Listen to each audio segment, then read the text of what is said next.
Fire yourself, then rehire yourself. A growth ritual for CEOs. Every January 1st, Nancy McKay fires herself as CEO of McKay, CEO Forums. Then she rehires herself, not as a formality, as a genuine discipline. She asks, given what's changing in the market, what does the company actually need from its CEO this year? And just as importantly, how do I need to grow to be that person? The CEO who keeps growing. One of the realities of being a long-tenured CEO is that the company keeps changing, and the role has to keep changing with it. What the business needed from you when it was $20 million is not what it needs from you at $50 million or $500 million. The decisions, the time horizon, the talent around you, the strategic bets, all of it shifts. And here's the encouraging part.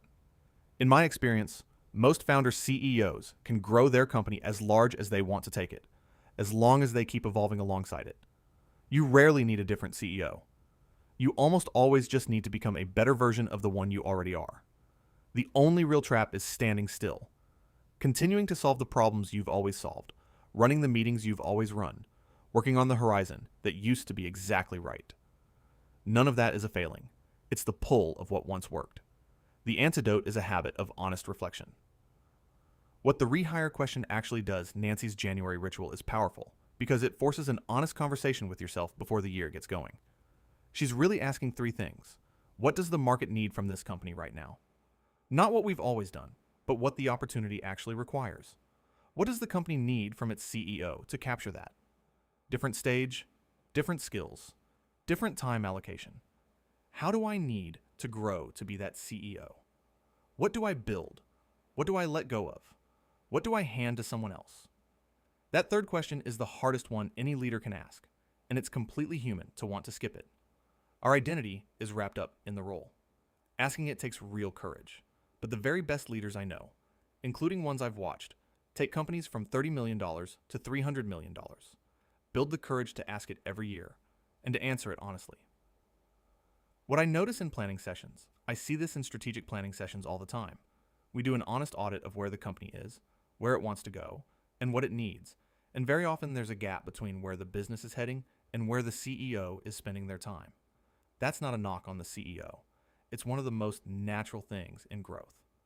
Often the CEO is still the chief problem solver when the company needs more of a visionary, still stepping in personally when it's ready for systems. Each of those instincts is the very thing that worked before. So the conversation I get to have, gently but honestly, is a generous one. The CEO, you've got the company all the way here, and with some fresh thinking, you can become the CEO who takes it to the next level. That's not an insult. It's the most hopeful question in the building. Growth mindset. Isn't a poster on the wall. Nancy talked about growth mindset as the number one differentiator between the CEOs who thrive and the ones who plateau. I love the way she explained it. It's not about positivity or reading the right books. It's about being willing to look at yourself clearly, your role, your habits, your effectiveness, and to have the courage to change. This is really just fresh thinking turned on ourselves. The same way fresh thinking keeps a company's strategy sharp, this kind of reflection keeps us on our toes instead of complacent. It can be uncomfortable, even a little painful. But that discomfort is exactly what forces us to keep growing and getting better, so that we don't become the bottleneck, and so we never need to step out of the role. Try it this week. You don't need to wait until January, and you don't need to do it exactly the way Nancy does. Block an hour somewhere you won't be interrupted and answer 3 questions honestly. 1. What does the company need from its CEO right now? 2. How am I actually spending my time, and where's the gap? 3. How do I need to grow to close it? Then write down one thing you'll stop, start, or change, and share it with someone who'll hold you accountable. The leaders who keep scaling aren't the ones who got lucky. They're the ones who keep asking these questions about themselves and keep growing into the answers before anyone else has to.